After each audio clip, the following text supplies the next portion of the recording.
Unfiltered, the 400th episode. I'm your host, Blain, and I'm joined by my co-host, Trege Wilson. Hello.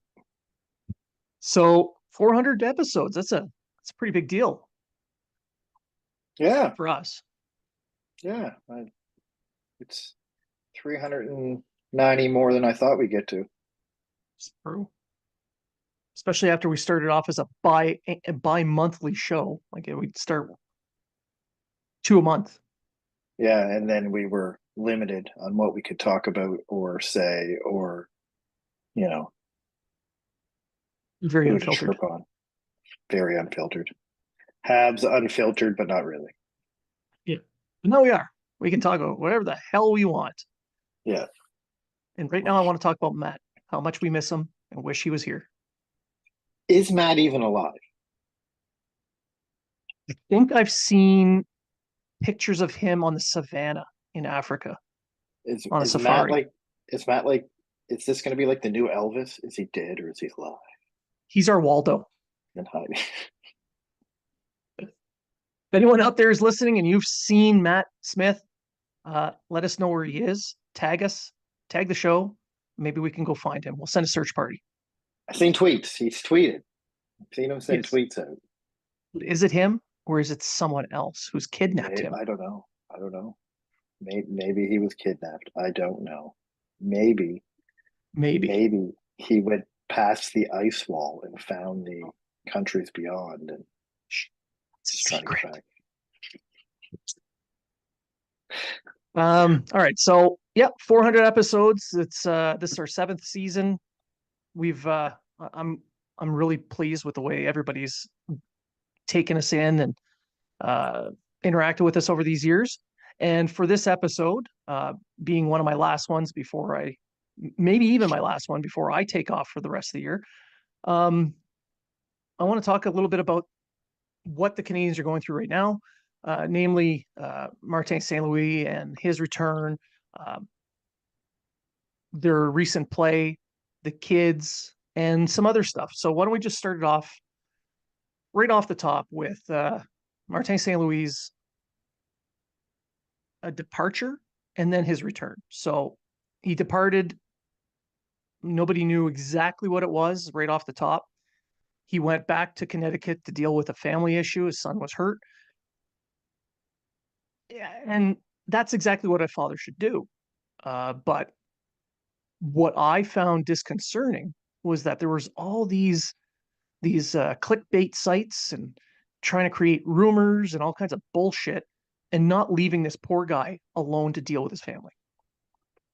Yeah, Facebook was full of them on the a lot of the Habs. You know, Marty St. Louis is leaving because he's disgusted with this or blah blah blah blah blah.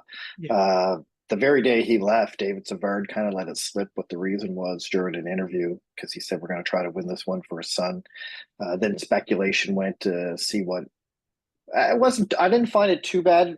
Surprisingly, Twitter was probably the least one that had the least amount of crap about what was going on with Martin St. Louis, which is kind of surprising because Twitter usually Ironic, really. has the most. Yeah. Yeah. But and it was really no one's business. No one needed to know. He had to go to deal with family things, and you know what? It's I'm fine with that. I'm glad with the way they handled it. Montreal media handled it. The assistant coach there, he said, "Hey, you know, like he's not here, but talk with him every day. Yada yada yada. We're gonna go as normal. Blah blah blah blah blah." And then, yeah, so that was that. And then it turns out his son. This was actually he injured himself earlier, and then there was some kind of reaction to his injury. Didn't really get into detail. I can only assume maybe he got infected or something like that, and then he had to go into the hospital. And then, but once he was stable and at home, and they felt it was safe for him to come back. He came back. So he missed what 3 games? I think he missed. So Yeah, a couple games. And the important thing is the son's now home and he's doing a lot yeah, better. And that meant that St. Louis can come back. Now, I was very impressed with the way the mainstream media reacted. They kind of let it be. They mentioned he wasn't there and then left it at that. The yeah, hockey community as a whole treated this with dignity and respect, which is exactly what St. Louis has earned. And again, these clickbait sites really ticked me off with the way they did this. Just leave the poor bastard alone. He's going through enough. And another thing, just don't click on clickbait sites. They're very easy to see because usually they have, oh, Montreal is going to make a trade for this player after the trade deadline, and the player they name, the pitcher isn't even the same person. So, it's, someplace in India or Mumbai or somewhere just making up a site so you can go there and then get all kinds of spyware and shit on your computer. So, and that's exactly what those sites are for. Yeah. So, but not the hockey writers. No, that's true. But what this did was it kind of showed the impact that he has had on this team and his value to this team. They respect him. He's truly part of the team. So when he was gone, you saw them dip a little bit. And then on his return, played well. Yeah, they dipped. They played well, except the Vancouver game. That whole road trip was pretty good. But yeah, you could see that he's kind of a glue that holds the team together, I guess you could say. Does that sound about right? Kind of. Yeah, he's like the dad. Everyone wants to play good for dad. And when he came back in Colorado, that might have been their best game of the year. Yeah. Yeah. So I mean, 5-2 loss to Calgary and then a 4-1 loss to Vancouver. But I mean, the Edmonton game lost in overtime. He came back. Then they destroyed the Kraken, and then he came back in Colorado. That was probably their best game of the season. Like that was a really good game, and then of course another good game against the another okay game, I guess, against the Flyers. I don't think they played exceptionally well, but they played well enough to get the win. They did. And when they're playing the Flyers, I mean, I expected more out of Tortorella and the Flyers in that game. Philly's looking for a playoff spot. They're pushing for it, at least they're competing for it. They had something to prove in that game, and then they were, I don't know, they just came out flat. I mean, they did have a couple of goals turned back by video replay, which is kind of Habs fans understand what that feels like because it happens almost all the friggin' time. I'm not a fan of the offside one, but the one where the guy was kicking, I mean, you could have called it for goalie interference, kicking motion, a number of things. So yeah, I can see that one. But there's an argument with the offside whether if you're that close, do we really need to call it offside or something like that? I don't know how to fix the offside thing without getting rid of it altogether, which I don't think is smart either. No, it's not a good solution either way. Because if you do that, you just have someone like Mike Huffman or Phil Kessel get his job back because then he can just stand over there by the goalie and be like, okay, I'll stand here and they'll just play 4-on-4 at the other end. And really, that's what it'll end up being. I mean, I played lacrosse all my life and there's no offside lacrosse. And a lot of, basically once you get the ball back, you have a guy up the floor. And I mean, their defense offense changes are totally different. But I just don't see that working in hockey. You're just going to find teams that have a really talented forward who doesn't play really good on defense. He's just going to sit up around the red line the entire game. Hitchcock. I wasn't going to say it because people already hate me for my views on Mitchkov. They forget the fact I think he's a hell of a player. I just don't think he's as great as people think he is. So a guy like Mitchkov or Phil Kessel pretty much did that his whole career. But he hung around the blue line instead of hanging around the red line. And so now you're just going to have guys basically no offside. You just have a guy hanging around the hash marks at the other end of the ice, which will make the other team put a defenseman back there, and you basically have 4-on-4 hockey. Really, is what you have. So essentially, yeah. So I don't see that. So I don't know what they can do about that. I really don't.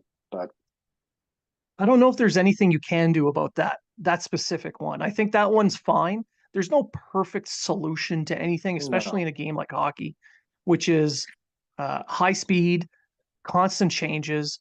So that ruling, that that rule isn't that bad. If they can sort out what the fuck goaltender interferences, that'd be great. I gave up on that fight. It's Okay. never going to happen. I mean, it's simple to do. It's very, very simple. This space is the goalie space. If you're in the goalie space when a goal is scored, it's no goal. Not like it was back in the day when you had like a toe in the fucking. Like if you're in his space, it's no goal. End of conversation. Like the IIHF rules. That'd be I could live with that. I could live with that. The NHL could learn from rules in the PWHL and the IIHF Oh, and improve the NHL tenfold. Like I love the PWHL with the shorthanded goal ins and power play. Fucking right. You know what I mean? That's an excellent rule. Like that team worked hard. They got that goal in the power play. There's a couple others. I have to look them up that PWHL has that I think should move over. It makes for great hockey there. Yeah, they're I watch that league and it is fun to watch. It's good. It's a good pace. It's very skilled, and those different rule changes really make a difference in the entertainment value. Yeah, and the same thing with DOPS and their suspension handout. It should be you do this crime, you get this fine. If you're doesn't matter if it was your first time or your 10th time. Boom, this is what you're getting. Boom, this is what you're getting. Yeah. Boom, this is what you're getting. Right? End of conversation. I don't know. It's just instead of making it perceptive, make it cut and dry. You know what I mean? Done. Yeah. Now we're about to see a little bit more of DOPS and their handiwork as Caden Gooley he's been called onto the floor for, I think it's a phone interview, for his slash from the bench. Now, don't get me wrong. If you're on the bench and you reach out and hit a player on the ice, you deserve something. A heavy fine, a suspension of a game or so, great. But if they come back and they give Gooley upwards of 4 to 5 games when there's players getting cross-checked in the face and the perpetrator paying a $2,500 fine, like what the fuck are we doing? Well, see, that's just it. Like Toronto fans will argue because of what Mike Riley did to for that empty net goal. Philly should have been pissed at Evans' empty net goal. How are you going to shoot the puck that hard into the empty net and get away with it? Toronto never would have let that happen. Toronto never would have let that happen. But I mean, Armias. Yeah, that's what I meant. Or who scored the empty net goal against Philly? The one that kind of Armia and Evans. Yeah, so it was kind of like this little slow Evans with the fourth goal, the little backhander slow roller that I thought defenseman was going to actually get to because it's going so slow. But whatever. But that's just it. Like any hit to the face with your stick, whether intentional or not, because you're supposed to have control of your stick at all times. If it's technically a high sticking penalty in the game, but you looks like it's almost deliberate, or Tom Wilson, he got 5 games for the one he did the other day. Was it 5 or 6? Something I don't know. I think it was 6. Tom, I think it was 6. If you go by history, he probably should have got 15. But then you got Trouba's one where they argue that the other player helped swing his stick or something. Doesn't matter. He should have had control of the stick. Should have been up there in the first place. It should have been more than $2,500 maximum allowed fine or whatever the hell stupid some thing bullshit. That is. Like, what is that? Like, what's $2,500 going to? He probably walked in the dressing room, opened his wallet, and said, "Oh, here you go." Yeah, I got some change from dinner. Oh no, right? Yeah. So I think it should be more strict. If this is what you do, this is a crime. We don't care what the situation is. We don't care who you are. We don't care what your background is. If this is what you did, this is how many games you're getting. Right? Done. Yeah. You know, if this is what you did a second time, we'll double it. Boom, done. And then you'll see stuff like that go away. Yeah. And in this case, as we record, it is Friday, the 29th of March, and it's 4:30 p.m. Atlantic time. The word hasn't come down yet as to what the result will be of the Gooley slash. I'm suspecting a game. And That's my proper expectation. thing. There's no need for you to Yeah, reach out from the bench and not slash from at the someone. bench. Not from the Not bench. from the So bench. if he gets a game, he gets a game. If it's a fine, it's a fine. I don't see why it'd be more than 2 or 3 games, but you never It's know. DOPS, and you never know. You never know. You never know. Like I mean, with Gallagher, I actually thought his 5 games was a little bit lenient for what he did. So I would have been okay with more than that, but it is what it is. Now, on the is still staying with the recent play with the team. The 3 game win streak, their first of the year, the first time all year they win 3 in a row, and now you go on to social media and it's just a wall of, oh my god, they're ruining everything. How could our team that we have been cheering for our whole lives win some games in an entertaining fashion and give us fun stuff to look at? How dare they? We need to get as close to the bottom of the draft so we can get the best player, even though our GM is shitty at drafting players, Except for when he isn't. except for when they prove me wrong on the ice, and then I have to change my whole narrative.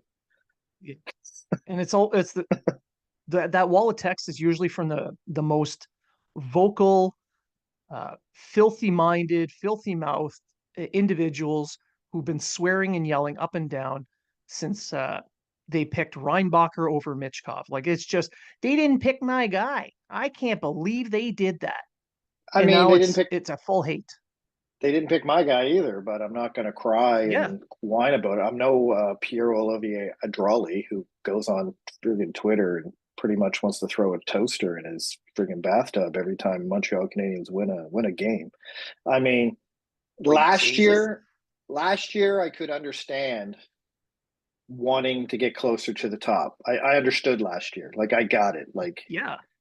Like okay, yeah, you're right. If we don't pick top 5 or top 4, we're not going to get the guy we all thought the team needed. But I wouldn't be shocked if they even had the 3rd pick. I wouldn't have been shocked if they went with Reinbacher on the 3rd pick. I think I would have been a little bit more upset about it than I was Yeah. at 5 because I would have much preferred Carlson or Smith or. I mean, I wanted Obviously. Leonard, and Leonard went what 13 or something like that. But No, he went a no, couple he of went to picks later. Right now, Washington, didn't he? Washington at 7, Yeah, 8, yeah, okay, 8. something like that. Yeah. So Yeah, because anyway, Mitchkov went 7. that's who I wanted. So, Yeah. I didn't get him. Oh well. Yeah. And the same people that are pissed off about that pick, calling Hughes a horrible drafter, he can't pick the right guy. They want to get higher in the draft so that he can go and make a pick. If you don't trust him to make the right pick, why the hell do you care if they win or lose? Was that I made that point earlier one time on Twitter, and all these same guys were like, "Well, you get the best chances." Yeah, but if you don't think he can pick the right pick, what difference does it make? Whether they have the best chances or not, what difference does it make? The only difference it makes if you get the first overall pick, and it is a worldwide consensus. This guy, like, if they got the first overall pick with Bedard available, if he doesn't pick Bedard, then you're like, okay, there's something wrong here, This right? year with Celebrini, Right in this year with Celebrini, but after Celebrini, it's wide open. it's wide open. It doesn't matter who you pick; you're going to get a good player. I mean, I wouldn't pick a defenseman if I was Montreal, No, unless it's a certain defenseman. You know what I mean? Like, I mean, everyone's like, "Oh, they got to pick Paraka." Well, why? No, really, draft thing has very few drafts of Paraka in the top 5. Why is he I've the seen guy a that has to be couple, picked? but yeah, That's what I mean. Like very few. Um, Now, personally, I'm a Lindstrom Demidov fan. I want them to draft Lindstrom and Demidov. Now, if they're 6, which I think is where they're at right now, yeah, right? yeah.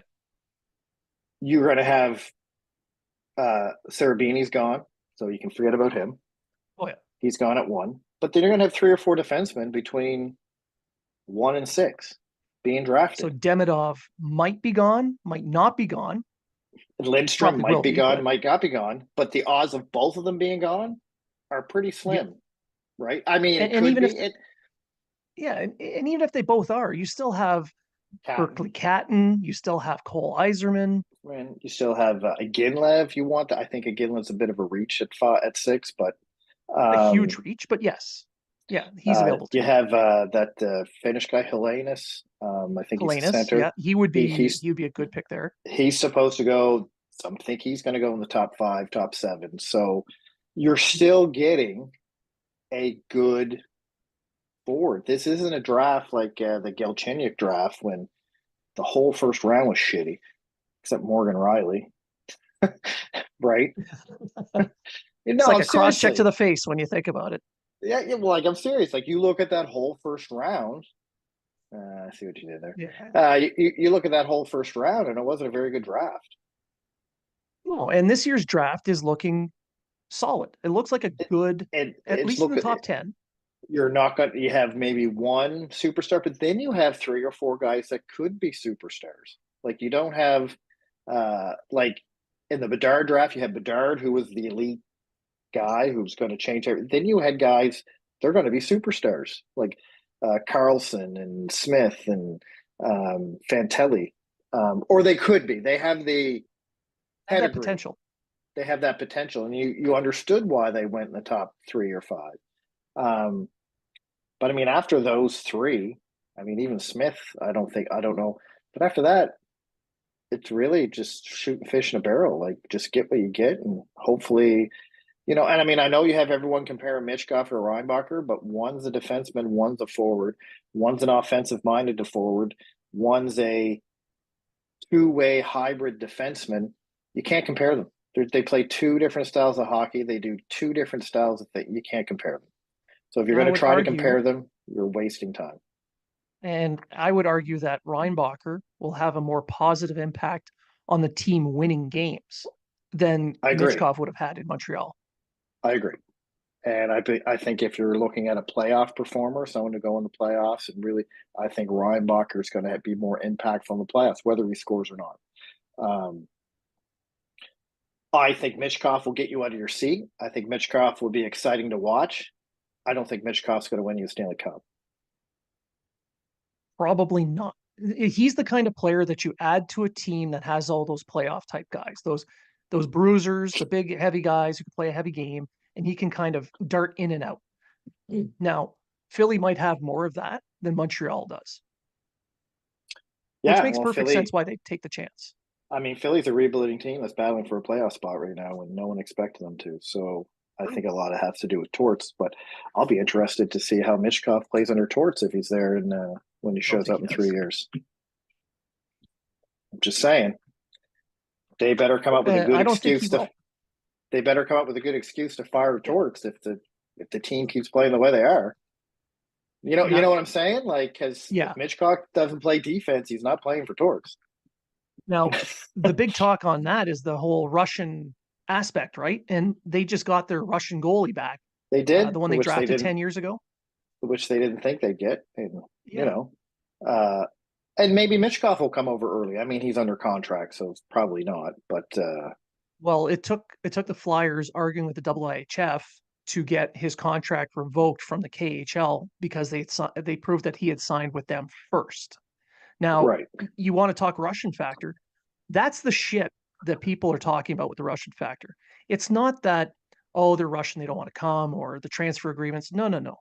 The fact that in Russia right now, shit is so sideways, politically, economically, people are they're breaking rules and using connections to keep players. That's the Russian factor right now. And we saw it with this Russian goaltender who finally made it to North America, and I think he's going to be a good goaltender for them. But that's why a lot of teams were a little shy with Mitchkov, and it makes perfect sense. I agree, but the 3 year contract is why they're even more shy. Uh, I True. think, I mean, for instance, Demidov doesn't have a contract, Well, I so think he's under contract for another year after this. I think. maybe, but it's a very short. If it is, it's Yeah. only a 1 year. It's only a 1 year contract, or his contract's up at the end of this KHL season. I'm not sure. I mean, he's in the MHL, so it doesn't. I'm not sure how that works. They'll Um, find a way. yeah, but the point is, if you draft him, you can probably get him almost right away. The other issue with the Russian factor is development. Philly has Mm. no say in Mitchkov's development while over in Russia. And now we know from his parent club, SKA, was that a Yeah, CK? St. Petersburg. Yeah, anyway, they didn't like his defensive play. That's why he didn't stay on the team, and they sent him to Sochi because they didn't care how Sochi went. They only care how this team goes because that is the team they want Yeah. to win the Gregorian Cup. I'm not. I'm just that's what I'm speculating. I'm not saying I have any information on that, but I know the coach wasn't happy with Michkov. I don't think Michkov's a cancer like people say he is. I really don't. No. But I think it's just the fact that he doesn't want to play a two-way game. He just wants to do offense. And I think Yeah. that's going to hurt him in the NHL because the NHL wants look at what St. Louis did with Caulfield. Turned him into more of a two-way player But because they're that's how shitting you on Caulfield because of that. He's not and scoring enough. but that's how teams succeed with your top True. with all four lines being capable of playing a two-way game. Now, we talked a little bit about that offense, and Caulfield being more complete, yes, but he's not scoring enough, and he's being crapped on for that. But I would point to the fact that he had that shoulder surgery, still building his confidence up on that, and by rounding out his game a little bit more, I think next year he'll be that much better, especially when there's more than just one frickin' line to check. I think Caulfield can be a 50-goal scorer. I'm not going to ever back off from that. I suspected he'd be the 30-goal scorer this year, not Suzuki. However, how can you argue with a guy who now has 55 points? He's playing a better two-way game. He's forechecking better. He's back-checking better. I mean, he had 36 points in 46 games last year, including 26 goals. But now he's a setup guy. 35 assists in 72 games. Personally, I think Slafkovsky is the glue that holds that really brought that line together. Yeah, yeah. So But if you think about it, he was on pace for 64 points last year, and this year he's on pace for a little more than that, 66, almost 70. 67. What the hell's going on here? Please say 69. Please say 69. 63. Ah, So he's on pace for the exact still. same amount of points, but he looks like a more complete player because he doesn't have that Cy Young look to him. Because he would have had, True. Jesus, he would have had 50 goals last year, I think, at his pace. If you look at you say, okay, he's going to finish the season with 63 46. points, and out of those 63 points, he gets 24 goals. That's bad. But if it was 63 points and it was 24 assists, that'd be amazing. Like, Well, he last year he's on pace for 64 points, 46 goals. Amazing. This year, horse shit. Terrible. Horrible at hockey. 1 point less, but he's only on pace for 23 goals. Terrible. Half of what he would have scored last one. But not worth the money. But there was 64 goals, 63 goals scored. Yeah. When he was on the ice. Or he helped score 63 goals one way or the other. And I would argue that becoming a better playmaker will end up helping him in the future with his scoring, because people have to respect his pass now and not just play defense on his shot. Absolutely. So I think a lot of his scoring issue is his shoulder. I think his shot is off. Sure. I think his confidence might be a bit up, but I think there was and Marty St. Louis just said, okay, we're not going to worry about that. Let's work on all your other stuff this year. Let's not care about whether you score or not. Let's work on all your same thing they did with Slafkovsky. Slafkovsky at the first of the season worked on all the stuff he was having issues with the season before. Now that it's all come together, unless you're a Toronto fan who still thinks Slafkovsky going to be this huge bust because they're jealous because they don't have a prospect that's developing like he is. Yeah, Matthew Knies, he's got like 9 points now, 10 points. He's amazing. Playing with Matthews and Marner. Yeah, or he was playing with Matthews and Marner. Like that's what I find funny. You think I should probably get 10, 15 points playing Matthews and Marner. I can barely Goalie skate, might. right? Um, But now but I mean, I you got a more complete Caulfield. You have Slavkovsky um, improving, and you have Suzuki, Suzuki who's showing he is a number one center. center, right? So, like, I mean, Suzuki's on pace for 77 points this year. So, that's the most points the Montreal's had since Alexei Kovalev in one season. Yeah. And I So, think I he's the mean, first center to score 30 goals in uh, what, about Dan 30 Foose, some odd years? I mean, unless you count Galchenyuk. what is Do you he? He count wasn't really a cent. Galchenyuk? He wasn't really a center though, was he? He kind of went in between, back and forth between Yeah, wing and center, but I, a, I a guess you could purely count established Galchenyuk. center, what, Danfus? That's what I would say. Yeah. I mean, how they're going to have 3 60-point goals, 60-point scorers for the first time, and 8 oh years, man, 9 years. this is kind of sad when you talk about it. That's the Really, thing. Montreal hasn't like had a lot of offense over the last 30, 40 4 years. decades. Yeah, And now this is we've really got players who are starting to show some offense, and they're still being crapped on because they're not showing enough. yeah. Like, let's be a little bit more honest with their play here. So the last 70-point scorer was Domi in 2018-19 with 72 points, and he And was he the only played guy. center that year. And he was the only guy. Well, they have him listed as left wing here, but yeah, he played a lot of center. But he was the only guy over 60 points. Yeah. Like, and if I'm just going back here, like, You have to go back to yeah, 2009 for the next one. I mean, Pacioretty had 67, still the only guy over 60 points. It's It's not yeah, 70, no, it's not 70. Volcanic was the last. Oh, but he scored 30 plus goals a year. 24, 2014, 15. Pacioretty, Plekanec, and Subban all had 60 points. 60 points or higher. Pacioretty had 67. And I remember when Pacioretty was getting those points, he was he was being lambasted for not getting enough points, even though he was scoring 30 plus goals a year.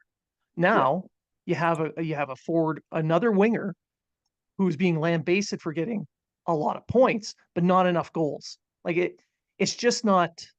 It doesn't jive for me. It doesn't make sense. We should be looking at what they have right now.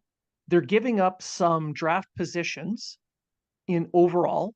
They're instead of being fourth or fifth or sixth or seventh, and in return they're getting steps forward in progression from Suzuki, Caulfield, Slavkovsky's made a massive jump. Then you've got Struble and Harris and Dooley and all these other players are picking up their games, are improving. Yeah, you're losing a spot or two on the draft, but which would you rather have? A complete shit team finishing dead last with no progression, or the young guys progressing a little bit? you know what? I want to see, I would love to see how these guys would be if there was no injuries. Because if there was no injuries, we're not drafting in the top 10. Exactly. If you Um, have Doc, if you have Doc Newhook and maybe Slavkovsky on that second line, I mean, they played really well against Toronto and for 10 minutes against Chicago, but you don't really know how that line would have went, but they seem to have a lot of chemistry. So you have that line, then you have the Nick Caulfield, whoever would have fit in with them. I would argue Joshua Waugh if he would have been brought up at the same time he was brought up, but or you move Slavkovsky up and put Waugh on the second line. But if you have that team fairly healthy through the whole season, you're not finishing in the bottom 10. So how would these tank guys be then? Like oh, they'd be same up with in arms. Up in same with arms. last year, same with the year before. I don't think they're bottom 5 if they stay healthy. And well, what were they like when the Canadiens made it to the Cup final? Bet they were pretty happy, even though that Well, team was not good enough to they're win the pretty cup. happy, but they're pretty happy. But they didn't have very good analytic hockey players playing on their team when they There's always something, Victor. right? We need Victor Mete to save the day. All But right, so we'll take a break here's on this one here, okay. and then we'll jump back into it after the commercial break as we're We're going to need to get paid our 5-6 cents a year. So we'll take a quick break, and when we come back, we'll get right back into this anti-tank playoff talk. So stick around. We'll be right back. Welcome back to the 400th episode of Habs Unfiltered. We're back from commercial break, and just before we left, Trege was about to go on a complete annihilation of this tank talk. We were talking a little bit about what this team would look like had nobody been injured. I agree with you. I think that this is a team that would probably be just out of the reach of the playoffs, but close to that last wild card spot. I think they would have been similar to, I don't have the standings in front of me, but I think they would have been similar to maybe where Pittsburgh's at, only a little bit farther out. Like, I think now you would know they weren't going to make it, but, mathematically, you're like, oh, well, if they win 6 games in a row and everyone else loses 6, they're in the wild card spot or something like that. Last year, I think they would have been hovering around the 10th spot more than the 5th spot. And I just wonder, like, so what is it you want? Like, how many years do you have to tank and try to get that top pick before you're satisfied that we shouldn't tank anymore? Right. So when does it stop? So the way I see it is, I don't think Habs fans really know how a rebuild is supposed to work. They're going by past history from years ago when it wasn't as competitive as it is now. They're looking at it as the Chicagos and the LAs and the guys who went 10, 15 years without anywhere close to the playoffs, got all these good high draft picks, and then all of a sudden became a super team, or got lucky and got that, the Crosbys and the Ovechkins and the Taves and the Canes, and you know what I mean? They went on this or whatever. The NHL isn't really like that anymore. You can't take 10 to 15 years to build your team anymore, or else you're going to far too far behind. Toronto didn't even take that long to build. They got Matthews, Marner, and Nylander, and they pretty much said, okay, let's start filling them in with free agents. And I mean, they did it wrong too because they overpaid everybody. But so when we'll look at Buffalo, look at Edmonton. You could even throw Edmonton in there because, I mean, at least Edmonton's making the playoffs, but Buffalo hasn't made the playoffs in 13 years. Look at Ottawa. Ottawa had all these high draft picks, and our rebuild's over, and they're going to go back to square one probably in this offseason, right? Because they poached it, right? So what do you want? Do you want a team that's going to tank for 5 to 6, 7, 8 years and then complain that we've been shitty for 5 to 6 to 7 to 8 years? Or do you want a team that's going to tank maybe 1 or 2 years and then go, okay, I'm just going to go by what I think Ken Hughes is doing. I'm going to go out and get really good young players that may not be doing so well on this team, but have the potential to be better in a newer environment or with more minutes. Right? I mean, Doc was a gift because Chicago just wanted to get rid of salary. They were like, no, we're going to have to pay Doc too much money in the future. We're not ready to do that. Let's get rid of him. Newhook was a product of, we can't fit him into our top 6. You know what I mean? Where he probably should be. And that was a team. Colorado was looking to get pieces that'll help them now, and they needed that cap space. Chicago wanted to suck even worse, so they got rid of him. So there were reasons behind it. And for Montreal, I agree. These are guys that could fit with the core group. That's right. So they knew they had Suzuki. They knew we have our goal scorer. We have our two-way forward. So there's our 2/3 of our first line. Now Slavkovsky's come around, and when they drafted him, they were like, he's going to be our Josh Anderson on steroids, right? He's going to be the guy, and with that power move he did in Philly, he didn't score, but you're like, that's what Josh Anderson used to do all the time, although now he goes to a backhand and completely fucks it. I don't know. I don't know what's going on with Josh Anderson. That's a whole different episode. But so he's our guy now. You know what I mean? He's our power forward, but he's going to be our 70 to 80 point power forward, not our 25 goals, 40-point power forward. He's going to be our number one. He's going to be The our, top line guy, dare I say, Jean Leclerc power forward is what he's going to be. possibly. Right. And then you look at their defense. How many defensemen do they have that you could say are guaranteed top four, or at least potential first pair? And you're looking at what, 7, 8, 9, 10 different prospects that could easily jump up into that top four. Well, I mean, you have Gooley, Hudson, Reinbacher, and what's the other one that slips me? Gooley, Hudson, Reinbacher, and Mayu. That's your top four of the future right there. And then you also have, Then you have Harris. Then you have Struble. Then you have Jackeye. Then you have Barron. Then you have Engstrom. Then you have Kushinakov or whatever his name is over in the KHL, who's one of the top defensemen of the KHL. You still have William Turgenev. You still have, William Trudeau. You still have. I'm not saying William Trudeau is going to be a top four, but you still have all these defensemen in your easily system. In the third pair. Easily in your third pair. So, I mean, you have Jackeye, who you can look at, this is going to be a good third pair guy. But now you're looking like, you know what? He could be a good fair second pair guy. Could be a number four. He could be a number four. Right? Like, wait a minute here. He is a much better David Savard, basically. Right? Jaden Struble. Man, last night against Philly, really showing his offensive side. Yeah. Wait a minute. He's really good defensively, too. He could be a four guy. Right? So, to me, if you have, I think Reinbacher was drafted to protect Hudson with offensive upside. So, because he's a righty, drafted because he could do that, but he could also do everything else, like a Roman Josi. Correct. So I make this comparison just because it goes to Montreal. It's your Subban Markov.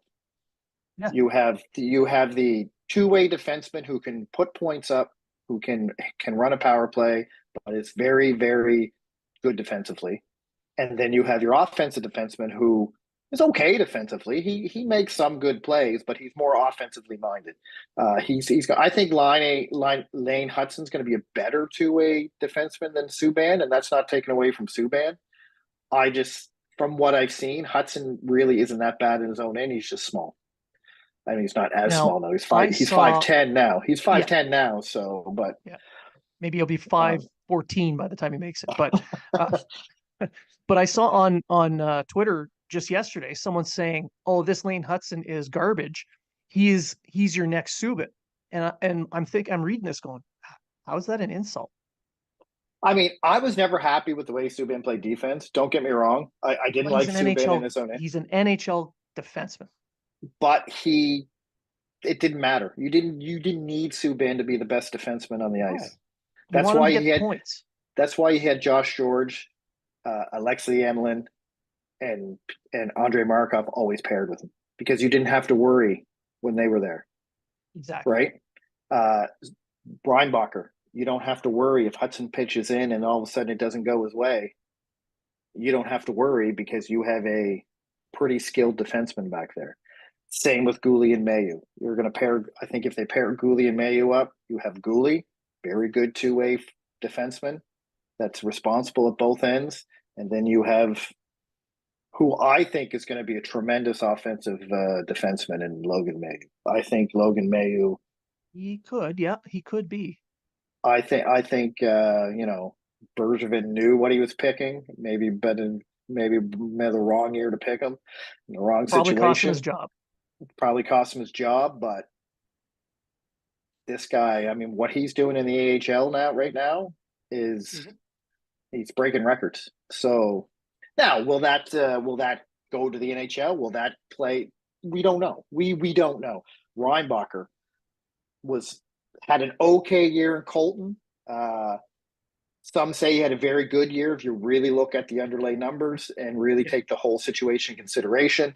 He comes to the AHL and he just picks up. He really he's fitting right in. He's playing well for the team and he's doing everything he needs to do. You can tell he's going to be an NHL player. Logan Mayo, you can tell he's going to be an NHL player. Lane Hudson is probably going to come right to the NHL, although I won't be upset if Hudson and Reinbacher play next year in the AHL. So Montreal, I think Montreal has the makings of their best defense they've had since the 70s, personally. Exactly. And I brought this up because of you hit the nail on the head with this. I brought up the fact of the defensemen and that sheer number of defensemen to show that they've been rebuilding this blue line for a while. And it's got all the pieces it needs. It just needs time. Now you're not Yeah. going to keep all those pieces. So you're not going to be able to draft all the forwards you need to draft anyway. And why would you want to? You want to start winning sooner rather than later, which means you have a ton of assets that you can trade to fill the gaps that are remaining. You're going to Well, that's draft just some it. good forwards anyway. So say you're drafting sixth, or say you fall to seventh, or say someone wins the lottery and you fall to eighth, Mm. right? You're not going to, so you're sitting there and going, oh, we really want it down. And I think Montreal does like Demidov. I think they Oh do. yeah, Um, oh, we they have didn't the get assets to Demidov. trade up now. Oh, we didn't get Lindstrom. Oh, there's a chance we may not, or the guy we want might be gone at six. Hmm. I wonder if whatever team's in six, say it's Ottawa. Wonder what Ottawa would want if we give him our eighth pick, and what would they want out of that? They might come back and say, well, we want your eighth pick in Lane Hudson. And then Hughes will be like, nope, I'm not going that high on Lane Hudson. What other defenseman do you want? Give us Jordan Harris, or give us Justin Barron, or give us Jaden Struble, or Arbor Jacki. You know what I mean? Then you got to think about it. Then you got to think. I think the only people that aren't going to get moved, Caden Gooley, Lane Hudson, and David Reinbacher.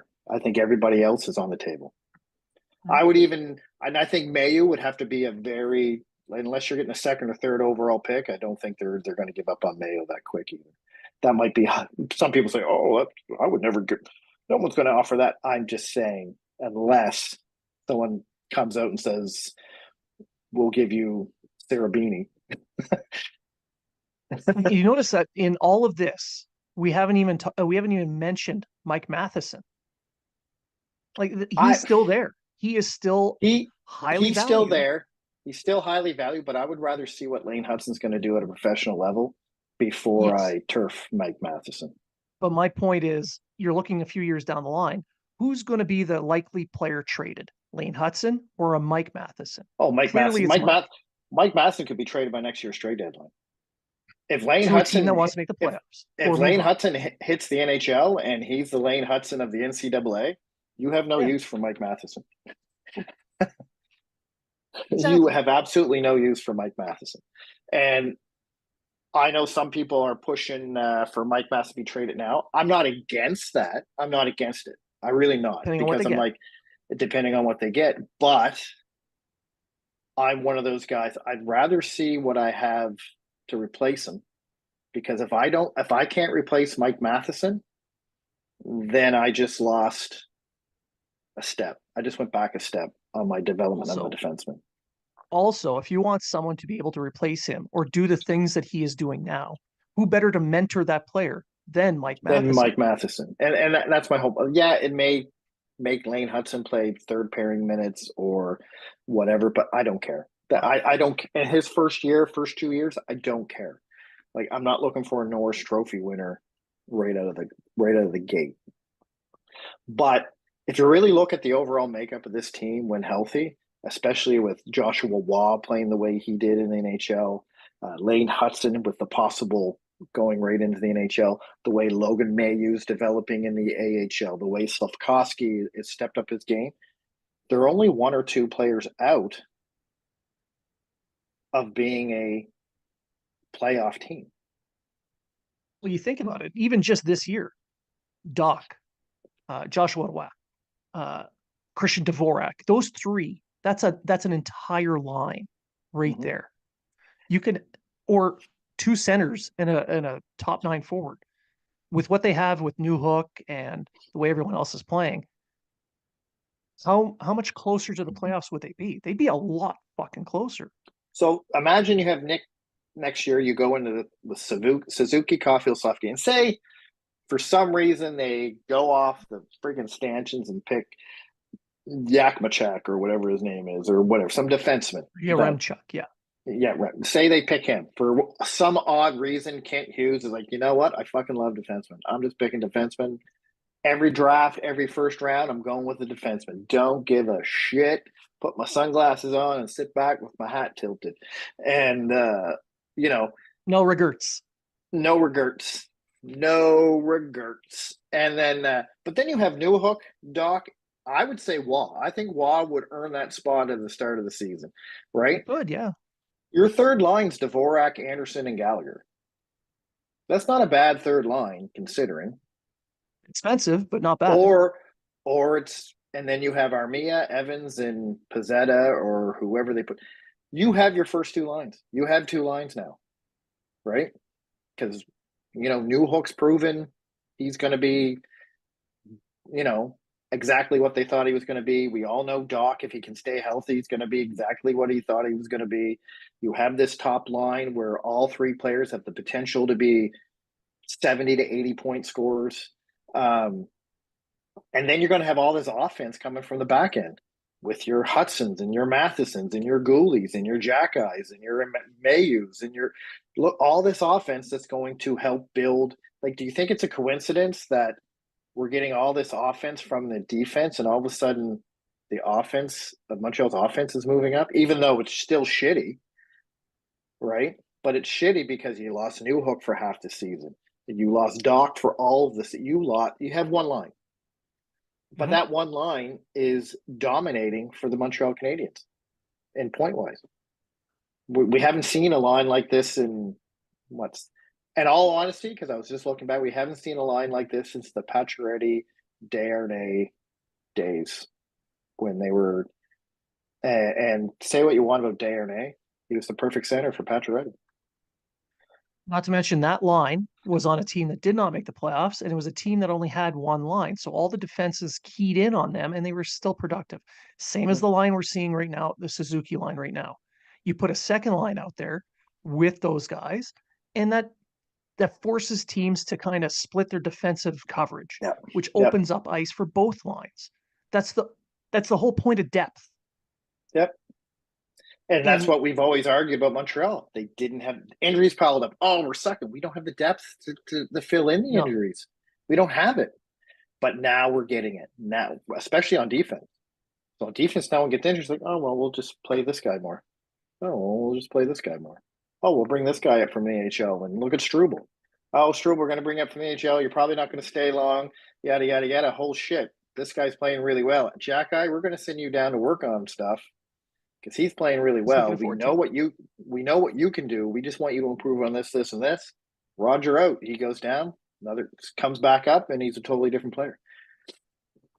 And a totally better what player.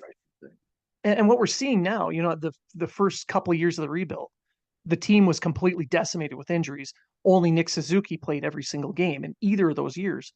This year, on defense, guys are missing games, yeah, but they're only missing 2-3 games at a time for minor injuries.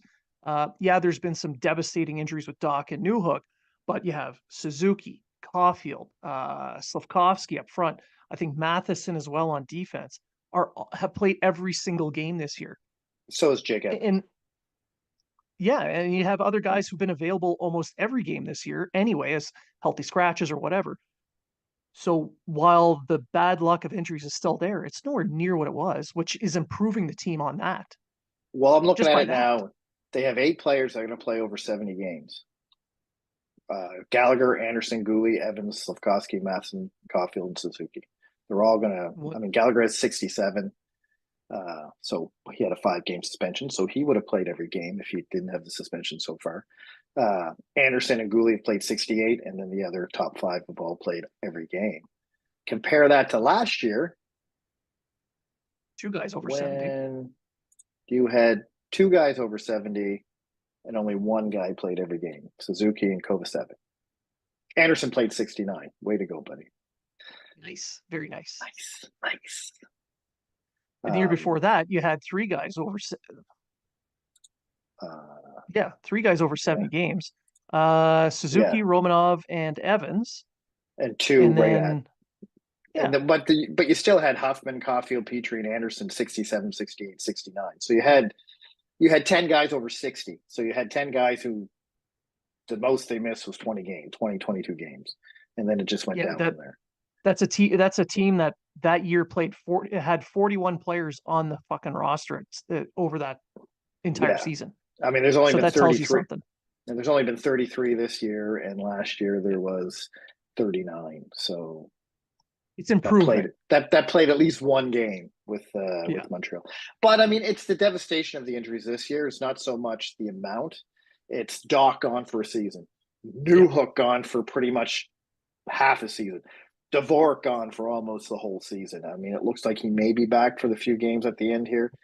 He's skating around with a jersey, but why bring him back? What's the point? And then of course, look at the man games loft. You have to add 82 games in for Price, so So you got that all adds on to these it too. guys who are going to be returning from injury for next season. Then you have whatever you pick up in the summer via draft. Maybe that kid makes makes the team. Likely not, but there's going to be a trade in there too. Oh, There will be. I think so far at each draft he's made a trade for a young forward. Um, do we need a superstar? I'm never going to say no to a superstar elite type player. But if he can score himself a first line player, If he can score I'm in. himself a top six player, I'm in. I'm in. I mean, superstars aren't easy to get, but especially in Montreal, especially through free agency. But here's another thing about St. Louis. I'm going to go back to it. You Yeah. may get FAs wanting to come to Montreal to play for St. Louis, Yes. seeing what he's doing with all these other guys. So don't things. I think you're going to see a change in Montreal. I think you're going to see them being a playoff team by the 25-26. By a playoff team, I mean a team that should make the playoffs. I'm not saying they will make the playoffs by 25-26. And then that's when you sit there and go, okay, what do we need to make that next step? Now you're looking at a team like St. Louis being there will likely make players want to come.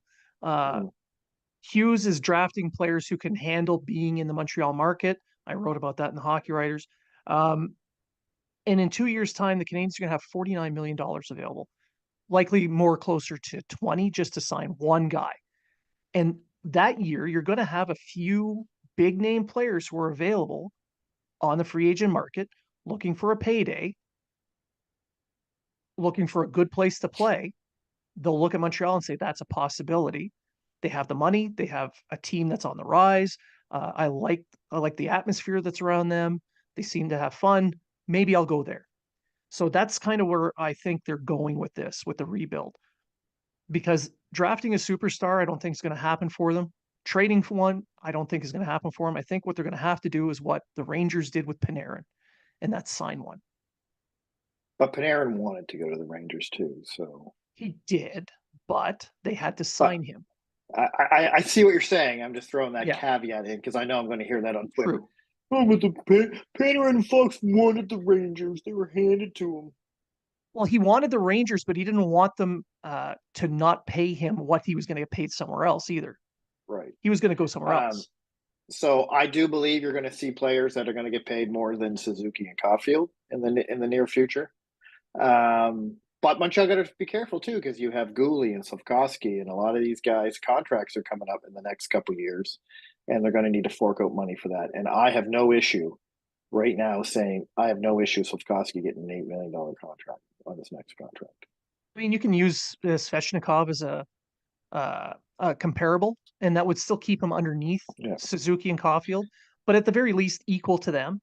yeah. And the number, the 49 million I quoted, is after they signed him to a contract like that, with Yeah. the rises in the salary cap, and you'll have to sign other guys to fill the team, but you're going to have a good 15 to 20 million to sign one guy. And I mean, and if they can somehow get rid of Price's contract, if they can somehow get rid of Anderson's or Gallagher's contract, then that's just more money for Another them. I 12 don't, million right there. yeah, I Gallagher and don't Anderson, know. that's 12 million. I don't know if they can do that, but Mm. it's only after next season. They only got 2 or 3 years left on their contract anyway. So whatever, buy them out, whatever, The do number I whatever. quoted still included them in the actual cap hit for the Yeah, team. So they're in a really good place. And you can see how he's constructed a salary cap to be workable to help a team improve.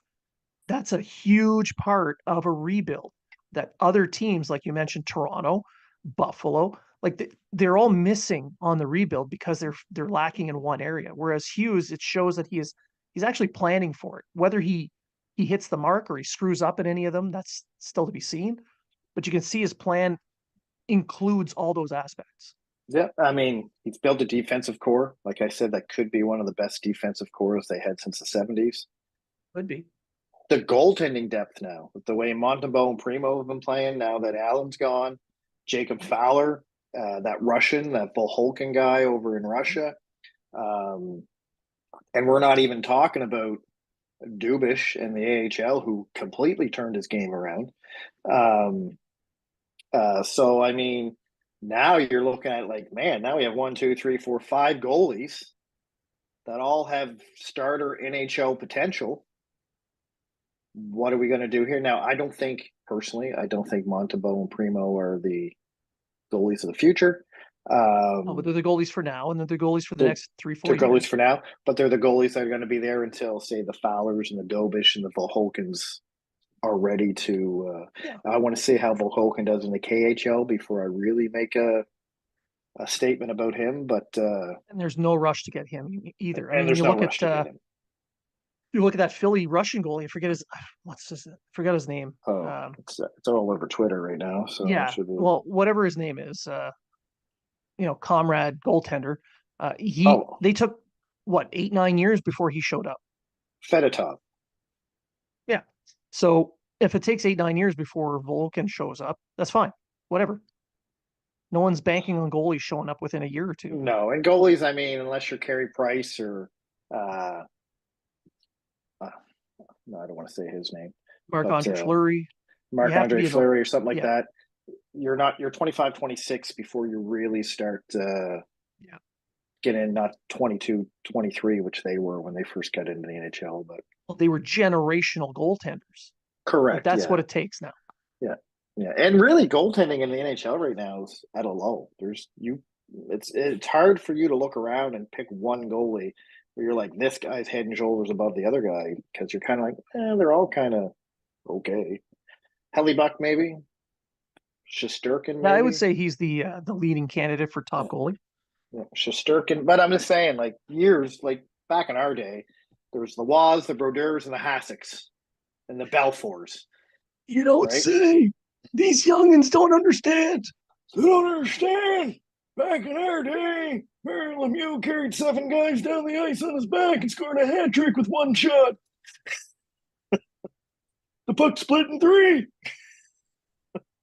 But I'm just saying, like you had at least 4 or 5 goalies that you knew every year would be the guys. And then Yeah. for a while, you had your Price and your Lundqvists and your Marc Andre Fleury's. And now you're kind of like, okay, yeah, this guy's good this year.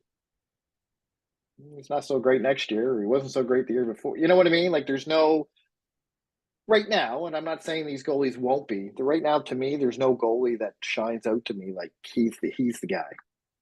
Well, the way the NHL is going now, it's more I want a goaltender that I can rely on who can play solid, not necessarily steal a series or a game, but you want a guy that keeps you in every single game.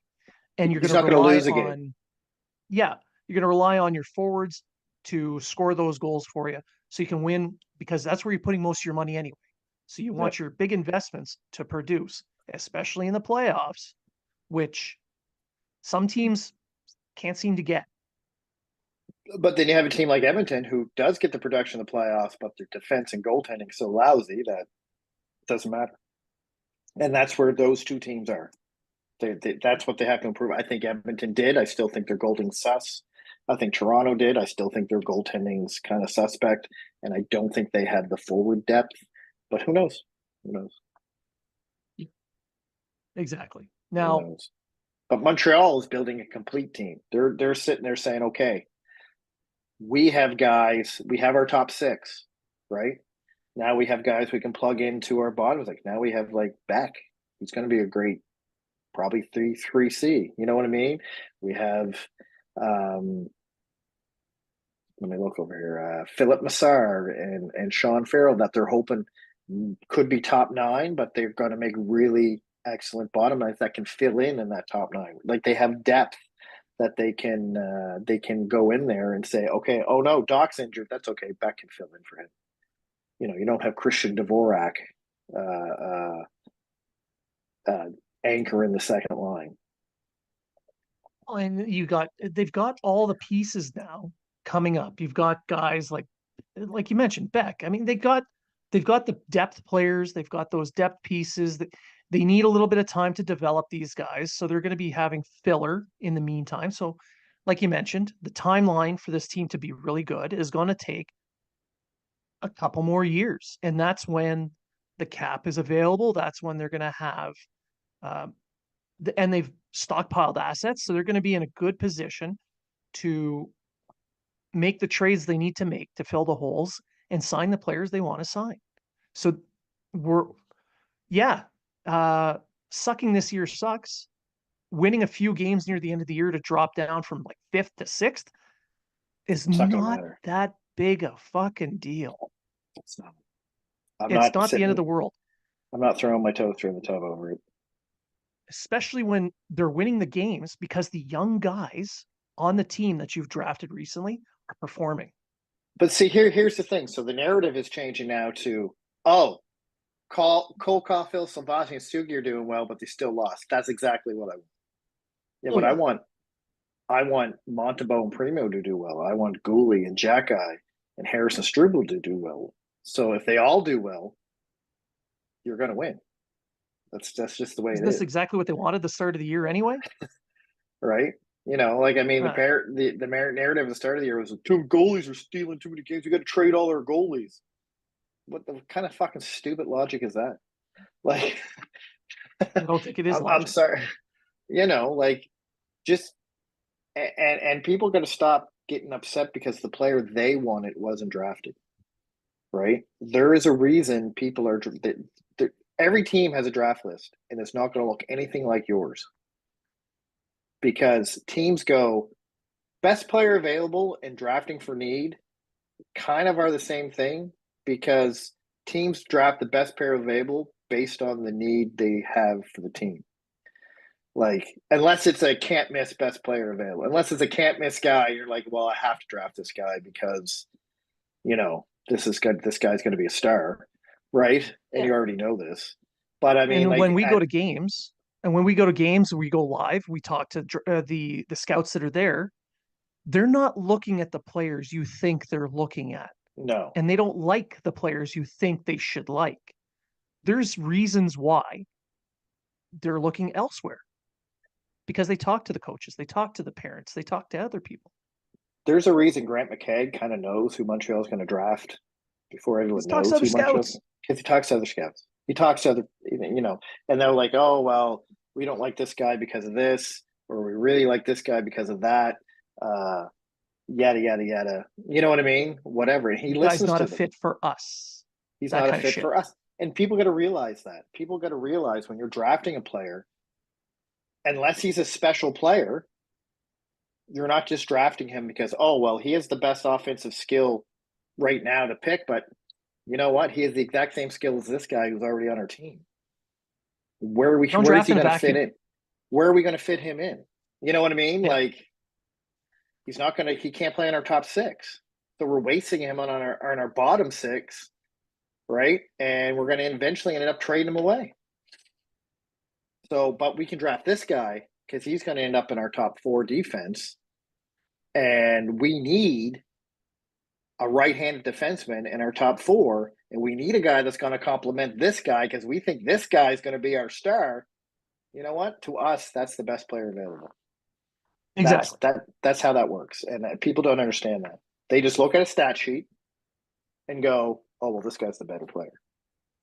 Because I can guarantee you, none of these guys are going to games and watching them. They're watching highlights on YouTube, and then they're sitting there and they're going, "Oh well, look how well this guy played." And then they'll claim they will. Oh, I watched every game. I watched every game. No, you didn't. You did not watch every game.